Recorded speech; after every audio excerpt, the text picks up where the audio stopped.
Hi everyone. Today we are going to talk about the gifts that the Magi brought Jesus after he was born. But first, have you ever visited a newborn baby with a family? What kind of gifts did you bring? Maybe you brought food. In many cultures, visitors bring food. That way, the family doesn't have to cook, so they can spend more time with their newborn baby. For instance, in Korea, visitors bring seaweed soup because seaweed has nutritious elements that can help a mother heal after giving birth. Maybe you brought baby blankets. After we're born, our loved ones brought us baby blankets. We still have them, even though they are too tiny to keep us warm. Maybe you brought a sling or a wrap. Many new parents get wraps or slings to carry their babies in. All throughout the world, parents use them to keep their babies and toddlers close to them, to keep them snug and safe and warm all day. Maybe you brought a book or a toy for the baby. Many grown-ups like to give books to babies. Even though babies can't read, it's a good idea to start reading to them when they are young. Babies love to look at pictures and see words, even if they don't understand them yet. And they like to hear grown-ups and other children reading to them. Sometimes we give books to parents too, so they can read about how to take care of babies. There's a lot of information to learn about babies. Think about the purpose of these presents. What do we give them? To keep the baby warm, to hold the baby, to keep them fed, or to enjoy time with the baby, or to teach them things.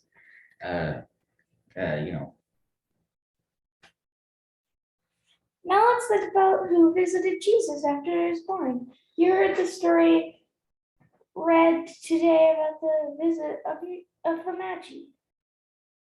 Who were they? Different versions of the Bible use different words to describe them. Sometimes they are called magi. Sometimes they are called kings or wise men or scholars. They might have been astronomers, which means they're scientists who study stars. Whatever their job was, part of it was paying attention to what was going on in the world and trying to understand how to know God. That's why they came looking for Jesus, because they believed that God had a special message for the world that Jesus would share.